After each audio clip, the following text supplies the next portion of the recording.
La gente cree que lo pasé mal creciendo en el norte de Canadá. Sí, hacía frío.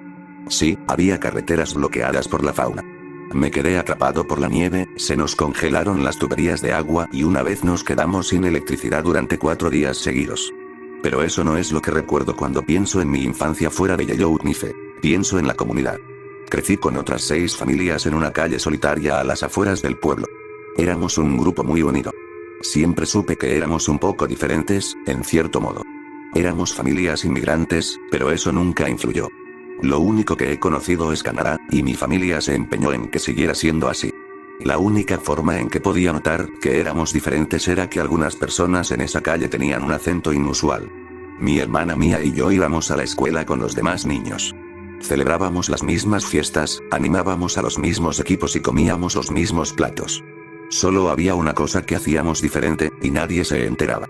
Cada año, en marzo, todas las familias de la calle se reunían en nuestra casa para lo que llamábamos la gran noche de la tele. Mi mamá preparaba bocadillos y papá cocinaba filetes de caribú comprados a los cazadores locales. Los niños recibíamos un montón de dulces y nos reuníamos para jugar a las cartas y a juegos de mesa. Y, como eran los 90, la mayoría jugábamos a Pokémon en nuestros Game Boys. Para cuando empezó la gran noche de televisión, la mayoría de los niños estábamos totalmente dormidos. El azúcar estaba bajo y sobreestimulado. Solo vi el programa un par de veces, ya que empezó justo después de la medianoche. Personalmente, no le vi el atractivo. No había dibujos animados, solo gente hablando. Debates, noticias, informes de campo, el tiempo, era prácticamente lo mismo que veíamos en la tele todos los días, pero con nuevos colores y gente nueva. Aburridísimo. Recuerdo una vez que todos los adultos se apiñaron alrededor del televisor, con aspecto desolado. Tiré de la camisa de mi papá y le susurré. ¿Qué pasa, papá?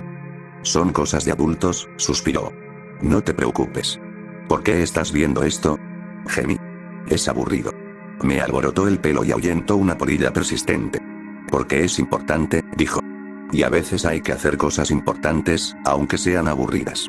Me quedé despierto con los adultos, intentando ver el programa. Había un noticiero sobre un hombre con traje de buzo, y no entendía qué tenía de interesante. Bueno, parecía bastante alto, pero nada más. Fue raro. Me quedé dormido sobre el hombro de mi papá, y al día siguiente estaba jugando con mis amigos en la nieve como si nada. Con los años, la mayoría de las familias de esa calle se mudaron. No mantuvimos mucho contacto. Fue triste perder a mis amigos, pero mis padres me consolaron mucho. Me dijeron que algunos tenían que buscar trabajo en una nueva ciudad. Otros se fueron a estudiar al extranjero. Una pareja simplemente quería vivir en la gran ciudad. Mi hermana Mía y yo terminamos siendo los últimos niños de esa calle. Sin embargo, no todo fue malo. Tenía muchos amigos en la escuela. A pesar de que todos los demás se mudaron, mis padres tenían su propia gran noche de televisión cada año. Pero la celebración desapareció. Se acabaron los bocadillos. Se acabaron las visitas. La mayoría de las veces, ni siquiera me hablaban de ello. Solo los veía quedarse un rato más en la sala una vez al año, a medida que el ambiente se volvía más sombrío. La última vez que tuvimos una noche de televisión, yo tenía 16 años. Mía tenía 14. Se acostó temprano, ya que era día de escuela. Me costó dormir, así que me quedé despierto un rato más. Salir con tus padres no es precisamente divertido, pero había algo inquietante en verlos a ambos tan callados y pensativos. Sin ocurrencias, sin chistes de papá, nada. Solo 2 personas de mediana edad esperando frente a la pantalla. Los observé atentamente.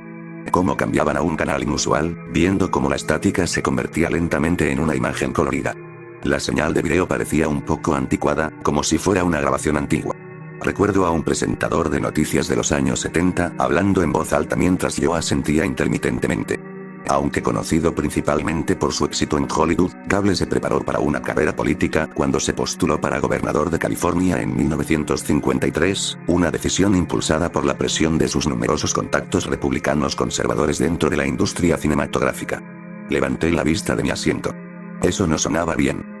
Al vencer al candidato demócrata Pat Brown en una contienda reñida, el aspirante a presidente allanó el camino para que las personalidades de los medios tuvieran un impacto duradero en el panorama político norteamericano durante las próximas décadas. Mamá me miró y sonrió. Es solo un espectáculo, cariño, dijo. No importa. Negué con la cabeza y cerré los ojos. Aunque era demasiado grande para que mi papá me subiera en brazos, se aseguraron de envolverme en una manta. Para cuando desperté, el sol de la mañana se asomaba por las cortinas de la sala y la tele estaba apagada. Puede que no parezca mucho, pero es uno de mis recuerdos favoritos de mis padres. Fueron personas normales por un tiempo, no una mamá y un papá. Se sentía real. Como si se hubieran quitado la máscara, pero aún así se acordaran de arroparme. El año que cumplí 18, me mudé a Edmonton para estudiar informática. Mi hermana se mudó conmigo a un apartamento compartido fuera del campus. Y al año siguiente, mis padres murieron. Fue un accidente de moto de nieve. Se estrellaron contra el hielo y no pudieron recuperar los cuerpos. Tuvimos que hacer un funeral con los ataúdes vacíos. Tuve que cuidar de Mia después de eso.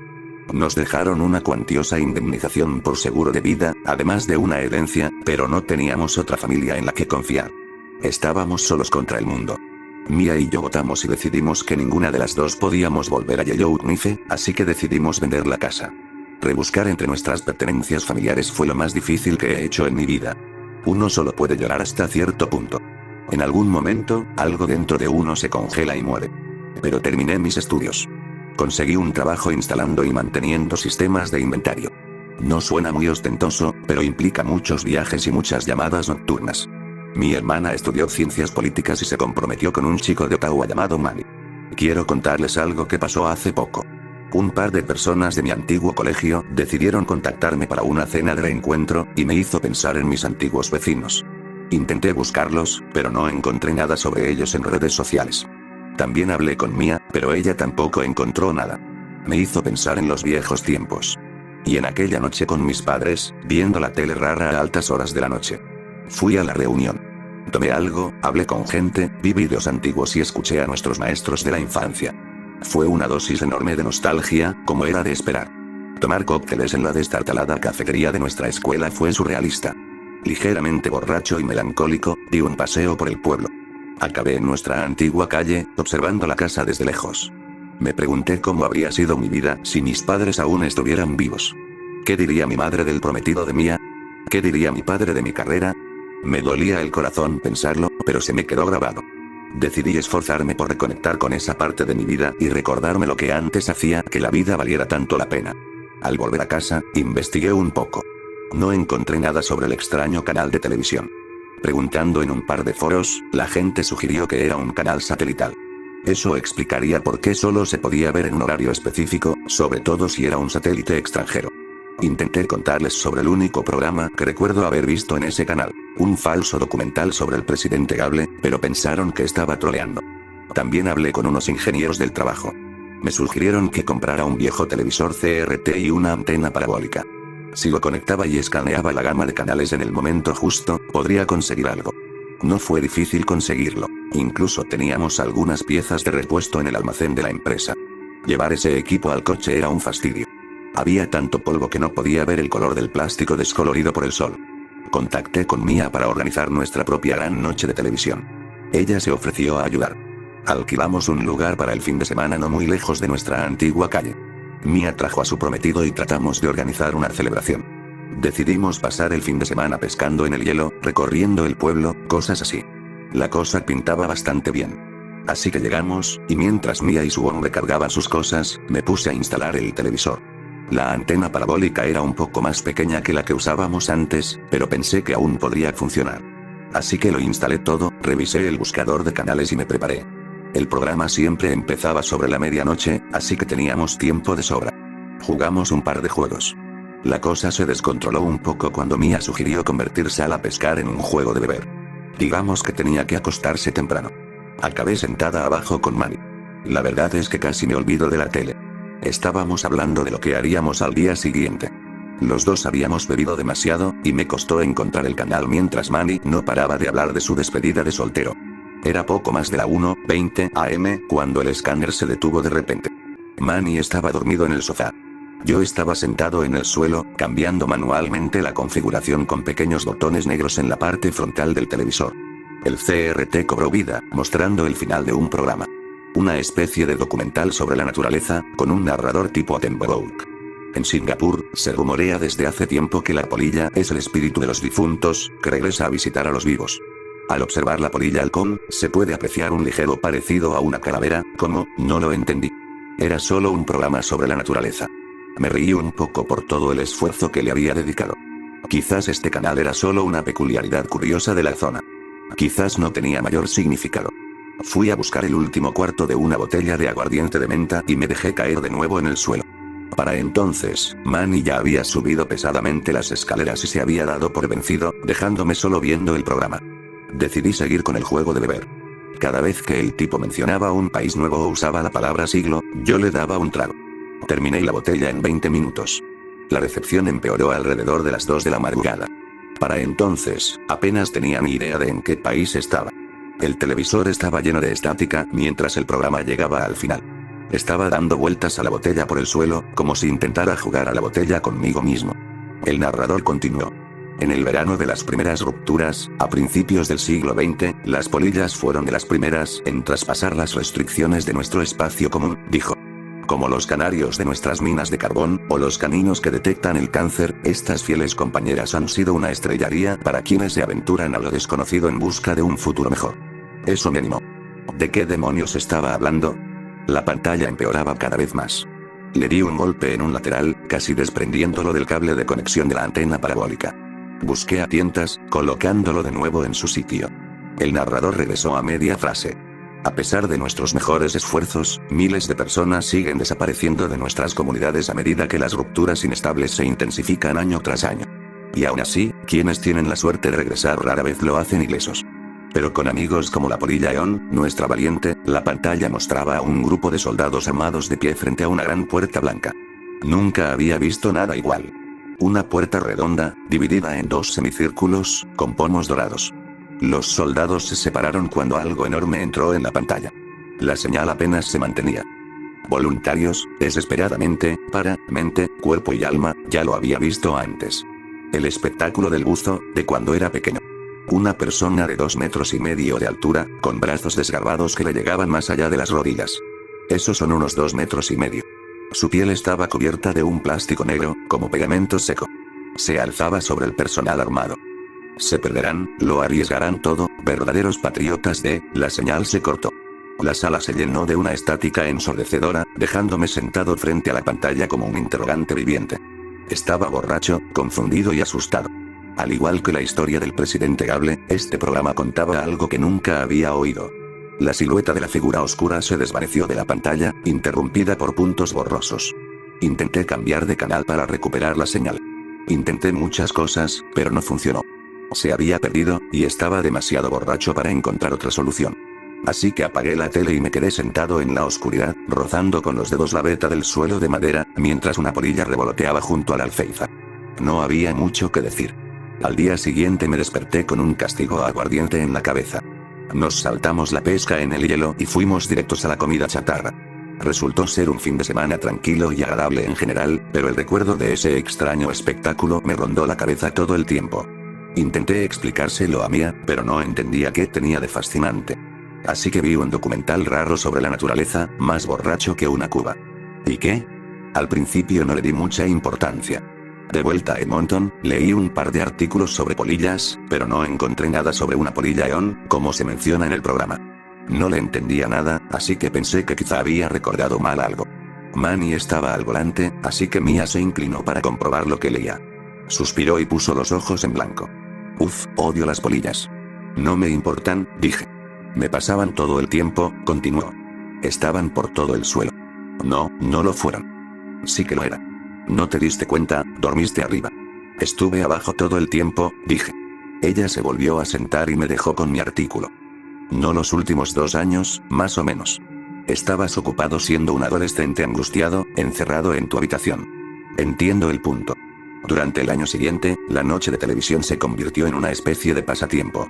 Siempre que tenía una tarde libre o quería desconectar un rato, me dedicaba a mi proyecto. Me di cuenta de un par de cosas. Por ejemplo, el programa siempre se emitía en luna llena, durante la llamada luna de las lombrices, cuando las lombrices aparecen por primera vez en el hemisferio norte. También parecía tener que ver con la ubicación. Pregunté a un par de conocidos de la zona si podían sintonizarlo a esa hora en lugares cercanos, pero no pudieron. Por eliminación, pude reducir considerablemente la posibilidad. Resulta que el único lugar donde podíamos recibir señal era ese pueblo en particular, esa noche en particular. Lo que significa que no se trataba solo de la posición de la Tierra, sino de su posición en relación con un objeto extraño. Hablé con Mia un par de veces sobre volver allí el año siguiente, pero no le interesó. Ella y Manny se estaban preparando para formar una familia, y se casarían en mayo. No podía permitirse otro viaje de nostalgia y borrachera con su hermano mayor, así que decidió pasar. Así que tuve que hacerlo solo. Pensé que tal vez podría ir a cualquier parte, usando una furgoneta y quizás una radio. Quizás hubiera más señales que captar. Así que preparé un kit para instalar en la parte trasera de mi coche, junto con baterías de repuesto, sintonizadores de señal y un montón de protecciones.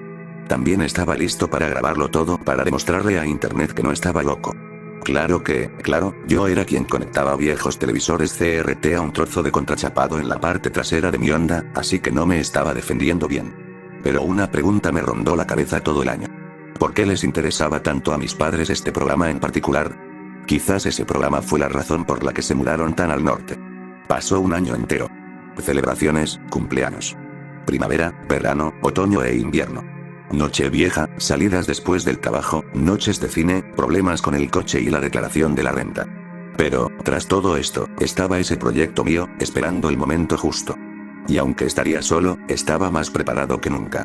Me tomé un par de días libres y volví al norte. Tenía todo montado en el asiento trasero con un panel desmontable, así que podía dormir un poco si quería. 2 televisores con baterías de coche conectadas en serie y 2 radios portátiles de largo alcance. Tenía equipo de grabación, una GoPro de repuesto y ni una gota de aguardiente hasta donde alcanzaba la vista. Y con eso partí hacia el extremo norte. Llamé a Mia para decirle a dónde iba, y eso fue todo. No le impresionó. Son unas 15 horas de viaje, pero estaba listo. Tenía refrigerios, paradas planeadas, audiolibros y un horario definido. Fue agradable desconectar de todo por un rato. Se puede decir mucho sobre la campiña canadiense y sus interminables paisajes nevados, pero hay una paz en ella.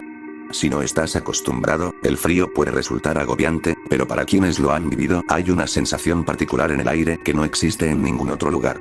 Casi se siente como si estuvieras volviendo a casa.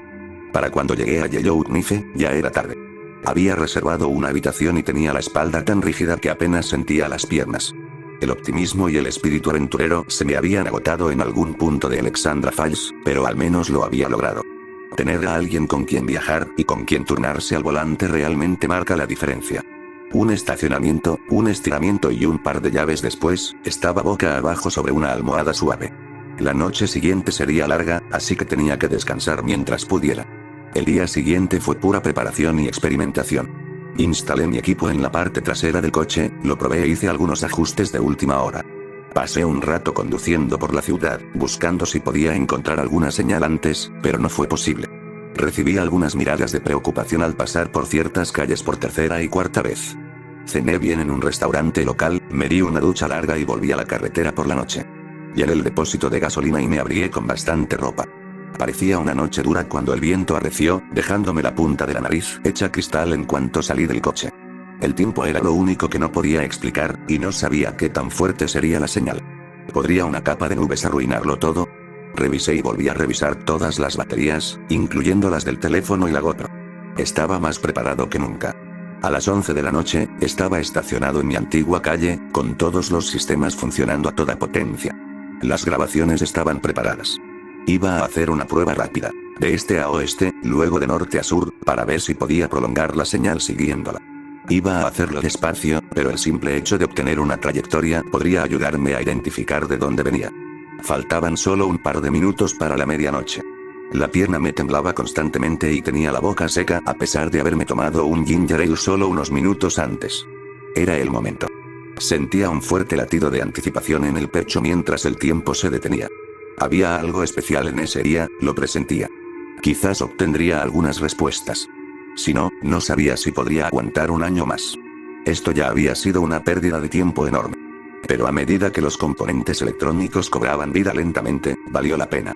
Ambas pantallas dejaron de estar estáticas para quedar con un fondo oscuro, y para mi sorpresa, las radios de largo alcance también captaron algo. La misma transmisión, pero solo el audio. Le di a grabar a todo y comencé a revisar la dirección con mi coche, mientras escuchaba y observaba. Solo tardé un par de minutos en darme cuenta de que la señal se movía del suroeste al nordeste.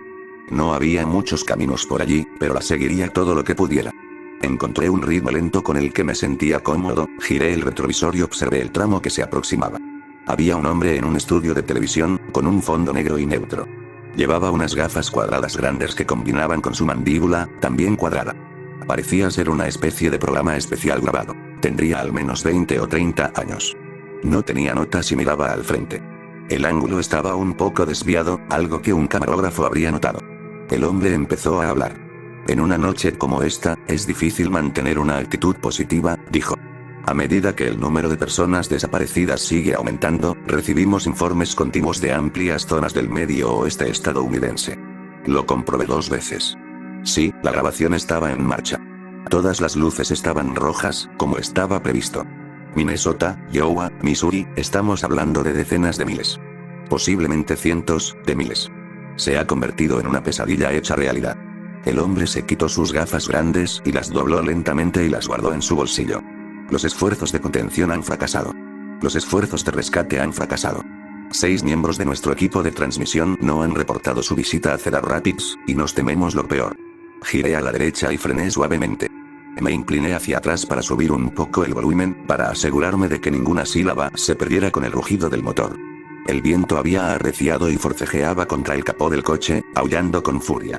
Nuestros aliados del otro lado del Atlántico huyen de grandes centros de población mientras las evacuaciones fracasan, con esfuerzos desesperados e inhumanos a la vista de todos. Al sur, la frontera está cerrada y las fuerzas armadas intercambian fuego real en escaramuzas de pánico. Nuestros vecinos del norte están reconvirtiendo canteras y minas en refugios temporales para esperar a que pase una tormenta interminable. Le temblaba la mano y la voz. No había efectos visuales en la pantalla. No había número de canal en la esquina. No había subtítulos ni etiquetas. Solo un largo número de serie en la parte inferior, como si lo que se estuviera mostrando fuera material sin gritar. No hay liderazgo que cambie el rumbo. No hay científicos con grandes ideas. Mientras nuestro mundo se resquebraja como la cáscara de un huevo, presenciamos un éxtasis sin precedentes. Mientras nuestros relojes se desvían. Mientras nuestros hijos e hijas se pierden en un mundo intermedio. Mientras la señal se entrecortó. Apreté el acelerador para compensar. El tiempo empeoraba e interfería con la señal. Tenía que mantenerme al día solo para conseguir una señal de radio clara. El video se cortaba. No hay a dónde huir, continuó el hombre. No hay ningún lugar seguro. Sabemos lo que les pasa a quienes huyen. A quienes traspasan los límites. Tragué saliva. Encendí los limpiaparabrisas, notando cómo su ritmo se alineaba con el desbocado corazón. Mis manos se enfriaron con el sudor dentro de mis guantes de lana mientras agarraba el volante. No hay hierba más verde al otro lado de la cerca. Solo Dios nos salva de arruinarnos. Y Dios ya ha esperado demasiado. Dios se ha cansado de esperar, así que nos llama a casa no con trompetas, sino con horror. Un horror manifiesto al pecado, y la eliminación de la cruz. Quería reducir la velocidad y escuchar, pero no pude. Al reducir el ritmo, la señal se debilitó, así que tuve que seguir el ritmo. Giré bruscamente a la derecha, casi perdiendo el control. Volví a poner el coche en marcha y seguí hacia el noreste. No había nadie en la carretera a esas horas de la noche. El hombre despotricaba y deliraba, disolviéndose en un charco de sollozos. Solo podía ver el contorno de sus movimientos en la pantalla. Gritaba y lloraba, dejando un charco de mocos sobre la mesa mientras volvía a levantar la vista, armándose de valor con los puños cerrados. Nunca puede haber un final para un final, exclamó. Y a gran escala, no hemos demostrado nada. El sol se pondrá y los girasoles florecerán en la oscuridad. Pero seguirán siendo azules si nadie los ve. Logré captar un rastro que iba más directo al noreste, y la señal mejoró. Había un claro entre las nubes, lo que dejaba pasar una tenue señal. Vi la señal de video en el retrovisor mientras rebotaba. El hombre se acercaba a la cámara, tosiendo. Algo revoloteó fuera de su boca. Se desplomó en un ataque de tos, pero nadie apagó la grabación. Miraba constantemente entre la cámara y alguien a un lado, pero nadie acudió a ayudarlo. La cámara seguía grabando. Las polillas revoloteaban de él mientras un gel negro brotaba de su nariz, boca y ojos. Pequeñas alas revoloteaban por el estudio mientras hacía gárgaras de dolor. Sus articulaciones se doblaban en ángulos antinaturales. Los colores de la grabación parecían cambiar, proyectando imágenes fantasmales de él haciendo 3 cosas a la vez en diferentes espectros. Extremidades alargadas. Mandíbula rota. Dedos que sobresalen como pedúnculos oculares de caracol. Sus huesos se estaban rompiendo. Extendiéndose. Cambiando. Me giré un segundo para subir el volumen un poco más, a ver si captaba algo de fondo. Al volver a centrarme en la carretera, algo me picó en el ojo. Algo pequeño y revoloteando. Pisé el freno, lo que me hizo estrellarme contra un árbol nevado junto a la carretera. El frenado me hizo tambalearse hacia adelante. Todo mi equipo se desprendió y se me unió al asiento delantero cuando se desplegó el airbag, provocándome un latigazo cervical. Durante unos segundos, solo pude oír los gritos de una de las radios de largo alcance y el repiqueteo de las alas al chocar contra el parabrisas. Miré hacia arriba y vi una polilla intentando alcanzar los faros. Mi mano derecha tanteó, pero solo enganché el borde del cinturón de seguridad. Lo desabroché y palpé el asa de una de mis radios portátiles. La agarré y salí del coche. La señal se debilitaba.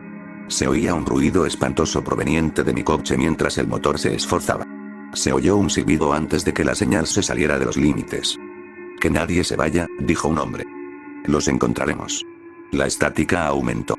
Te encontraremos. La transmisión se cortó a una señal repetitiva. Una especie de código, en bucle. Una de las baterías de mi equipo de grabación se incendió por un cortocircuito, y en cuestión de segundos, el coche estaba en llamas.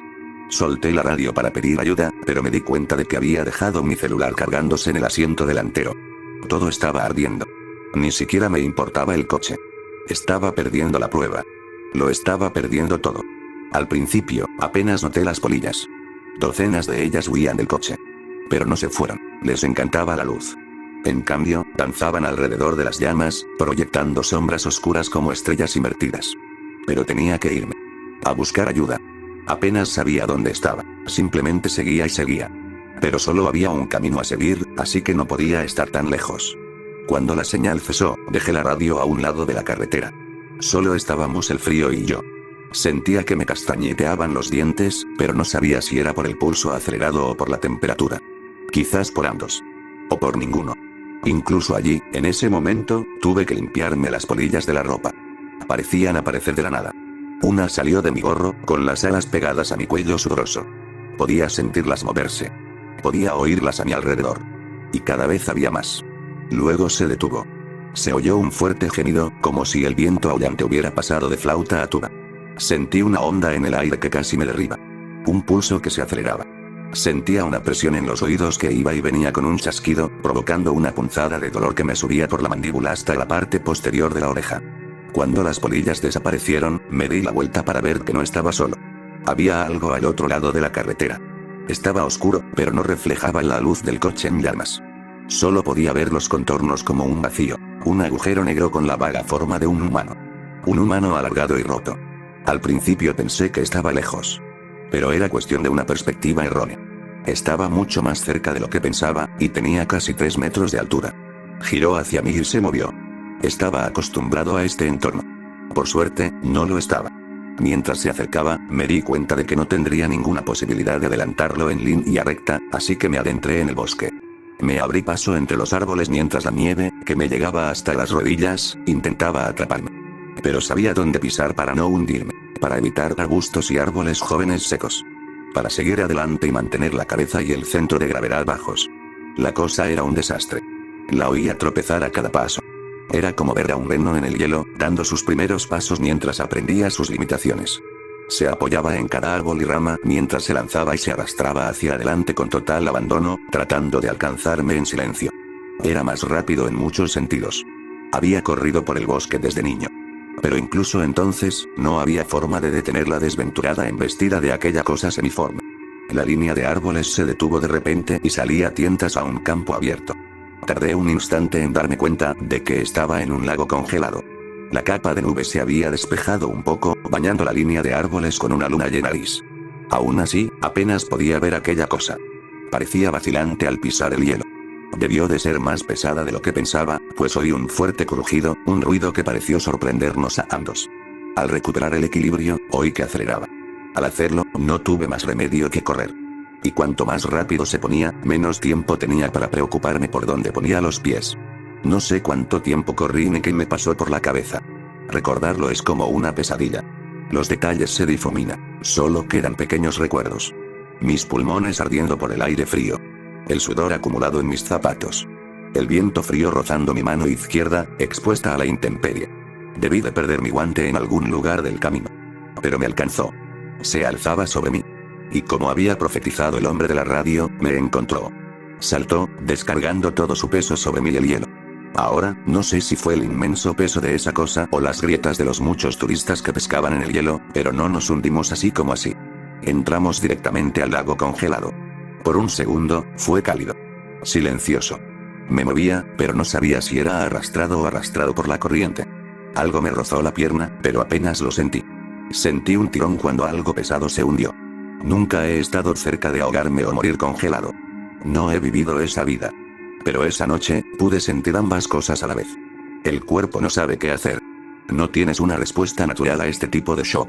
Es como un interruptor dentro de ti que simplemente se apaga, ya que todas las respuestas de lucha o huida dejan de funcionar. Por un momento, me quedé flotando. Algo se movió debajo, hundiéndose más. Y recuerdo un pensamiento que me vino a la mente. Me pregunté si mis padres habrían pensado lo mismo. Morir es fácil. Mamá y papá nunca tuvieron miedo. Quizás sabían que algo les aguardaba. Demonios, quizás sabían que acabarían muertos en un lago, o algo peor. Pero quizás conocer el final de la historia no sea razón suficiente para no contarla.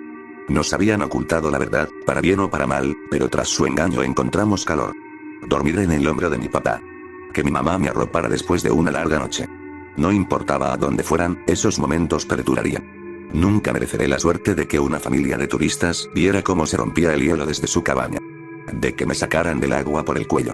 De que una enfermera jubilada me hiciera RCP mientras los lugareños acudían en masa a ayudar desde todos los rincones. Solo recuerdo que mis ojos se habían congelado y que mis labios se agrietaban sin dolor al intentar hablar. Pero mereciera o no, mi vida fue salvada esa noche. El patrón repetido que había escuchado en la radio se me había grabado a fuego. Lo dibujé en un blog de notas en el hospital como código Morse. Antes de que Mia viniera a verme, interpreté el mensaje y formulé una teoría. Archivo 93 auto, decía. No estaba transmitiendo en vivo. Estaba reproduciendo algún tipo de video de archivo. Probablemente un satélite en movimiento rápido.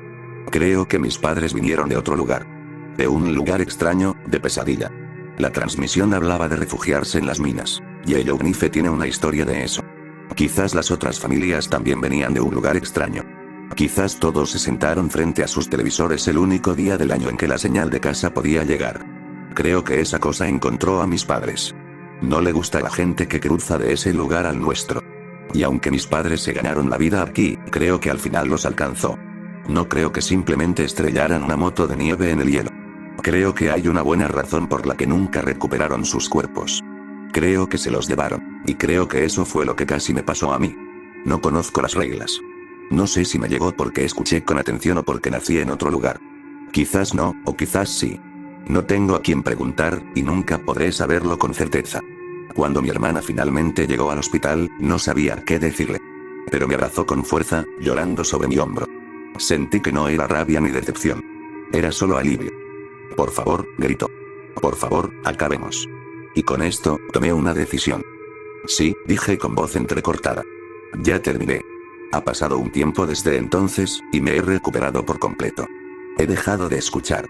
He dejado de buscar respuestas en las estrellas. Solo escribo esto para recordarme qué sucedió antes de borrar mi cuenta para siempre. Ya no necesito estar en contacto con los expertos en antivirus. Se acabó. Pero sería un ignorante si dijera que no me preocupa. Con cada aleteo de una polilla surge una pregunta. ¿Aún quieren llevarme a casa?